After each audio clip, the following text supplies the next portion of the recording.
G'day, Ancient Mahara here, with the central answer to the question, why do people with borderline personality disorder abandon when they're so afraid of being abandoned? And actually, the essence of the answer lies within the question.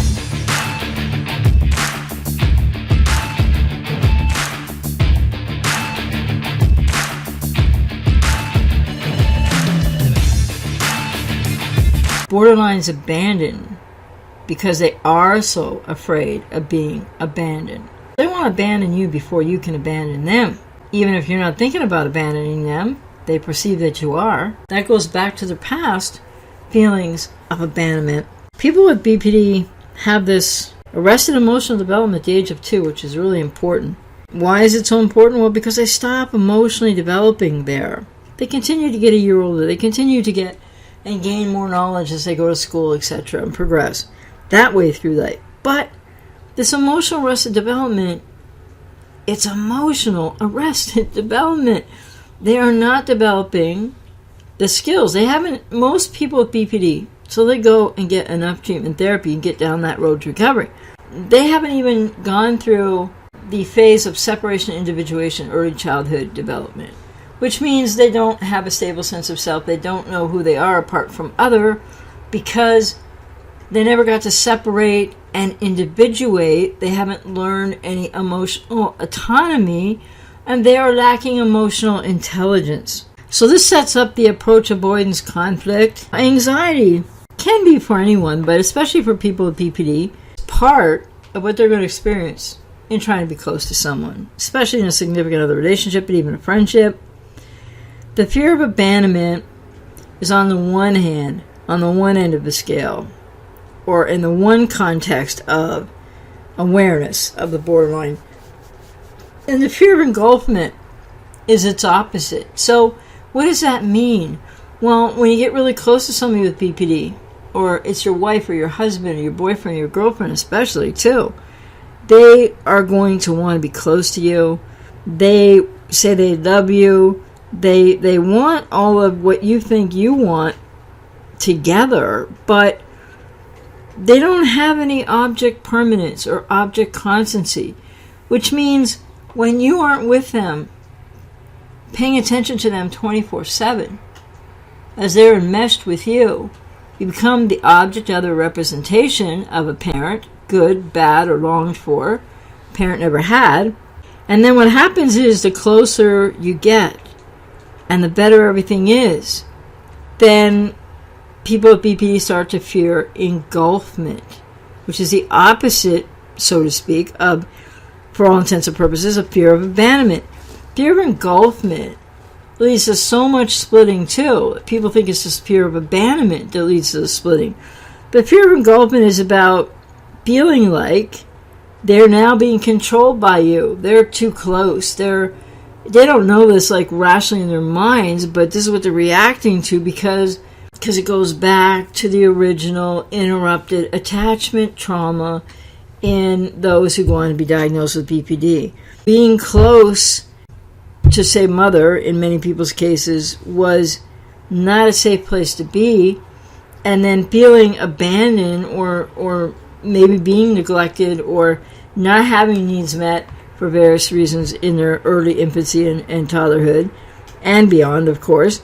But this arrested emotional development happens at such a young age because of attachment trauma that creates abandonment trauma, that creates abandonment fears, that creates the reality that they don't get through separation and individuation because they have emotional arrested development before that stage of early childhood development. This informs everything about the relational nightmare of BPD for those with BPD and for those who try to love them. So they're either in fear of engulfment if you're too close or too long or too close, whenever that becomes too much for them. Anxiety rises and they have fear, and then they have to distance. So that's where you're going to see the quiet borderline give you silent treatment, back away, you won't know what happened, or they'll blame it on something else because they don't know what it is. Or the acting out classic borderline, the raging borderline, will pick a fight over just something so insignificant you might not even realize what happened here, because they need distance when they feel engulfed and when you're close. And then as soon as they are pulling away through the methods, they will, because they can't just say, hey, I need some space. They don't know what's going on. So with fear of engulfment and needing to get away, create distance from you with either silent treatment, withdrawal, or picking a fight, then what happens is once that's accomplished and you are distanced and they are distanced and they've gotten out of the fear of engulfment, remember they don't know this consciously in their mind what they're doing. It's reacting to feelings. Then once they achieve getting out of fear of engulfment by distancing you, then they think you abandoned them. It becomes a crazy-making part of that. So the other thing is fear of abandonment, in its excess, which happens for those with BPD.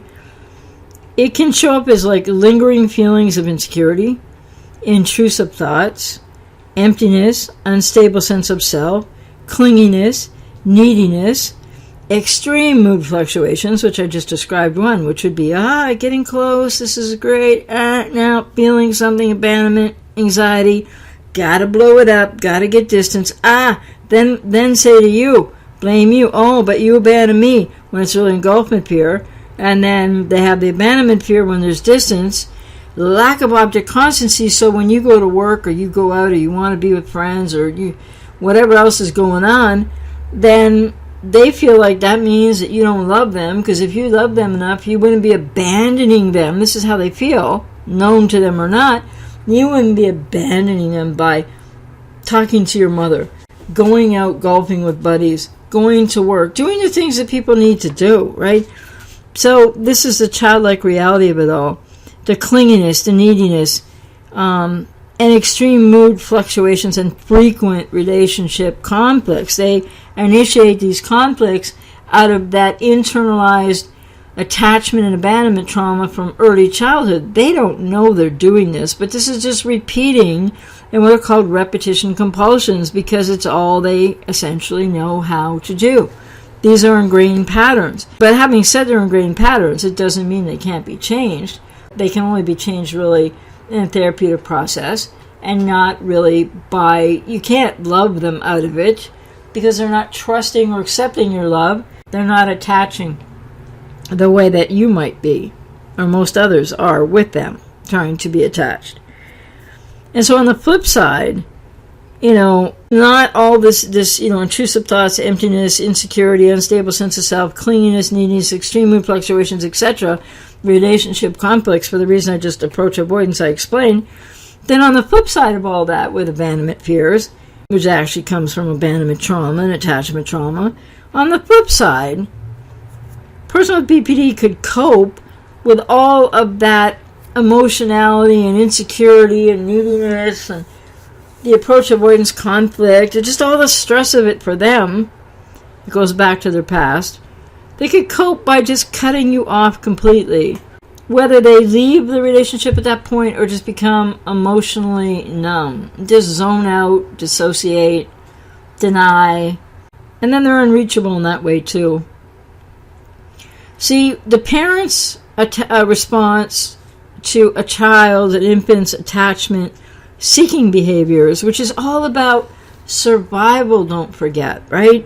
This is why when you see somebody with BPD reenacting this from a subconscious place, again, now it's so extreme and so full-blown and so out of context, because they are triggered back to a time when their needs weren't met and attachment wasn't happening, and all this process was going awry, and it's very painful, and it was about survival needs.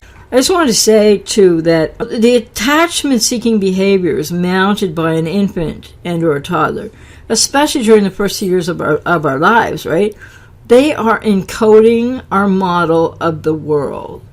So world is going to be seen as is the original object, mother. So if mother is not reliable, if mother isn't attuned, if needs aren't being adequately met, these are not just a need to be soothed and fed and held and loved and bonded with. All of that is so crucial. But even beyond that, what happens is that when this isn't encoded in the model of the world, then it's all feels like to the infant, to the toddler, like they're going to die. Now, the infant or the toddler doesn't have that cognitive thought going on yet, or the ability to go like, oh my God, I need this or I'm going to die. It's a biological response to survival needs. And that's what encodes it so strongly in the lexicon of, well, the neuroscience, but the emotionality, the beingness of the infant that is just not getting needs met that are, like I said, survival. They're crucial for survival. So, if as an infant there's healthy attachment, unlike with those who want to be diagnosed with BPD. So with an attuned, available, nurturing caregiver, then people are able to develop a sense of safety and trust. People with BPD don't have any sense of safety or trust. And if a parent was able to respond to calls for feeding and comfort most of the time, then most people internalize the message that the world is a friendly place, and when we are in need, someone will come and help us. And as we get older, we learn to meet many more of our own needs in some of these ways also. Also, the people with BPD do not learn how to calm themselves through this attachment and abandonment trauma. But people that have the more attuned mother and get their needs reasonably met, develop safety and trust, the world becomes a safe place. Then people without BPD who aren't going to go on to be diagnosed with BPD, they learn how to calm themselves in times of distress from a very early age. And this forms the resilience that people as adults who don't have BPD or any other personality disorder have. And what does that mean? It means that with secure attachment and attunement to a parent and but adequate parenting that gets a child through these phases of development, building trust and safety for the world, for the original object other, what it means then is other people are, living their lives with a strong sense of object permanence, of object constancy. That if you don't see, even if you're an adult, if you don't see your mother for a few weeks, you might text her, you might talk to her. But then when the talk is up or the text is, you text back and forth a couple times, how you doing okay, blah, blah. Then you have object permanence. Your mother is still there when you go about the rest of your life. You're attached to her. This is what people with BPD don't have at all. And it's missing. And that's where this misnomer thing I'm going to be talking more about the favorite person, kind of, if you're the favorite person, you become that cork in that hole of that dam that's always about to burst emotionally for the borderline. So object constancy, people with BPD don't have that at all. Object permanence, object constancy, trust for the world, trust for self, trust for other, emotional safety, the ability to soothe themselves, none of that. And that is too, so that's a bit about, abandonment and abandonment fear in BPD and why it's so strong, because it started out as a trauma response to needs not being met that threatens survival to an infant and or toddler. But infant, it usually starts in infancy, can even start actually in the womb, but I won't go into that here. They don't develop a sense of self. And the original split happens in the child that is going through this trauma, abandonment attachment trauma, of not trusting, not being able to trust or find any emotional safety. It doesn't just feel like it's threatening survival needs all the time. So then they don't get any object. They're not on the road of getting to object constancy or object permanence, because when mother walks out of the room for the infant that is in this situation that will later go on to be diagnosed with BPD, the survival needs keep kicking in. Everything is intense. All those aspects of what abandonment feels like So they don't develop trust for self, for the world, for the original object. Everything is unsafe. Everything is to be wary of. And that's why the kinder you are to them, the more they will reject you, the more they will argue with you, the more they will push back at you, because they don't have this lexicon of understanding or emotion inside of themselves. It's arrested emotional development, layered now with defenses that were infantile survival defense mechanisms. And so there's the two sides of the coin and why people with BPD will abandon you. They want to abandon you because they're sure you're going to abandon them, which has nothing to do with you necessarily at all. So they're going to abandon before they get abandoned. They're going to cut off because they have no sense of object constancy or object permanence. So they need you for them to exist. And then that becomes, at points, an engulfing reality. And they're not aware of any of this consciously. So the bottom line is, and more than ever before, again, what is the internet's role in this? I don't know. But when I had BPD, yes, when I was just about recovered, I was in a 13-year relationship and I left that person. And I know why, though, and I didn't just cut them off. It was, I cared about them. I was trying to be empathic to their needs and their concerns and breaking up with them. I didn't just cut it off and go away. When I had BPD, I would cut off friendships. And I always kind of knew this, but didn't know how it fit. What was I experiencing in those moments? It was like, I remember the emotions, but that's for another, video podcast or podcast video, whatever it's called, or whatever I do next. But what I was experiencing was sort of like when stuff just got too stressful for me, I guess is the best thing I was aware of back then, with somebody else, whatever the moving pieces of that relating would be, I would just think to myself, well, okay, that's it. It would sort of just be an immediate cutoff, which for me went back to the fact I had no attachment or bond with my mother, which is, it's never the child's fault, by the way. But then when we grow up, we get to adult age, we have to take responsibility for it, go to therapy, and work on understanding and growing and changing. But it's just imperative that you realize that what's going on with a person that you may really love with BPD, not that they don't have good traits, not that they aren't, I'm sure, very attractive to you. There's a whole lot of things why you really want to be with this person. But maybe now you're coming to realize, or you long since known something was wrong. And what's really wrong is this person, though they have lots of talents, they could be really intelligent, but emotional intelligence is like arrested back at age 2. They don't have the relational capacity because everything arrested for them. And unless they go and get a lot of therapy to unlearn trauma response reactions and understand what really happened, and then learn how to find that lost authentic self, the split off part in the ego fragmentation, what BPD is, they are always, in various different ways this will manifest, but one way or another they initiate abandonment because they fear being abandoned, and that's all the experience that they emotionally have retained from the original rupture, attachment, and abandonment trauma that they experienced when they were young. And so unless that is corrected, that is grown past, that is healed in therapy, it's just going to be a repetition and compulsion cycle. And when they abandon you, and they might just cut you off and they go off to the next person, it's just another attempt, futile attempt, at what they were trying to do with you too. So they will again enter into the whole cycle of idealizing someone else, trying to find object other again, parent the mother, the object that they didn't have when they needed it so much in their young childhood, formative years.